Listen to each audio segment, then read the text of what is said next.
know where we are. Along with economic questions, candidates will be fielding questions on national security. Today, President Obama said the U.S. is set to send special operations forces into Syria. Press Secretary Josh Ernst announcing it earlier. Our strategy in Syria hasn't changed.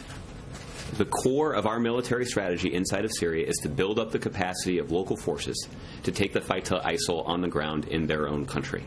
That does mean that our men and women in uniform are going to be in harm's way. It means they're going to be taking risks. It means they're in a dangerous part of the world. And it means that we owe them a debt of gratitude. Deployment of up to 50 commandos would be the first American on-ground presence in Syria. Thousands of airstrikes in the past year have produced mixed results. David Tafuri with me now. He is a former State Department official. David, in 2013, President Obama said we will not put American boots on the ground in Syria. So what does this change in strategy say to you? Well, it would have been nice if we had done it back then. We probably would have had an easier going at it. It's going to be very tough. The spokesman said this is not a change in strategy, but it's at least a pivot. We are now putting troops on the ground in Syria. We're also adjusting a little bit who we're supporting. We are going to be supporting here the Syrian Kurds. That's who these special forces troops are going to be providing advice to, at least at first, are going to be supporting. And that is also an important signal. It shows that the U.S. has growing confidence in the Kurdish fighters on the ground in Syria. It really needs some fighters on the ground that it can be confident in and that are making progress, which the Syrian Kurds are. This is also an important signal to Russia and Iran. The U.S. is saying, look, we're going to be in Syria too. You're stepping up your presence. We're going to step up our presence as well. And beware, we have troops on the ground now, and you cannot operate in those areas and endanger our troops. Okay, so it's David, an important message as well. The troops on the ground, what we're hearing from the White House is this is assist and advise on the ground, which is different, also smaller in number. Does that distinction make any difference to you?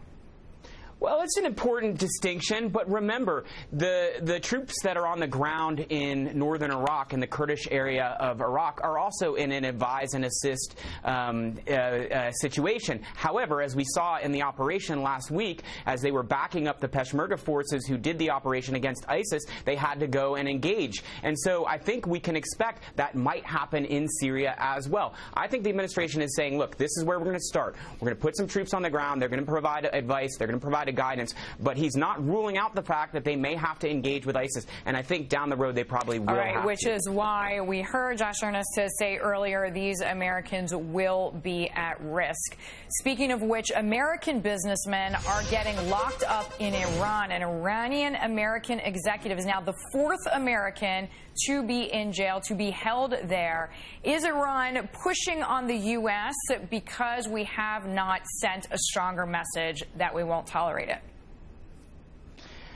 Well,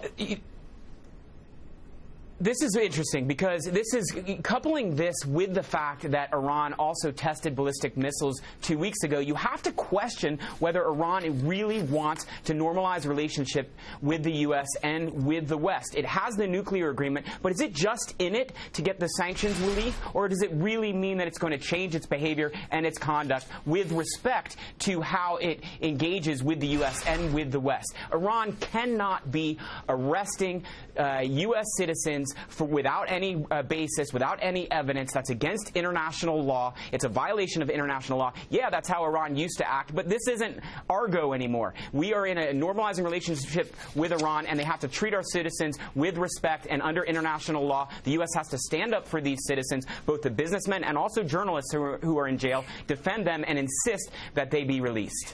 David, you know what is going on behind the scenes right now, having worked in the State Department. I mean, what are the conversations? Is it like, let's get this nuclear framework back on the table, let's call and say, listen, you cannot do this to citizens?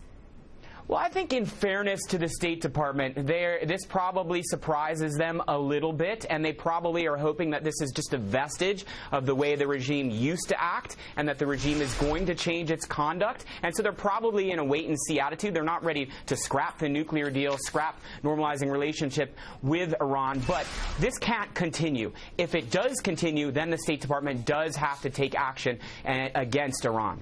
All right. David Tafuri, thank you so much. Glad to have your perspective, former State Department official.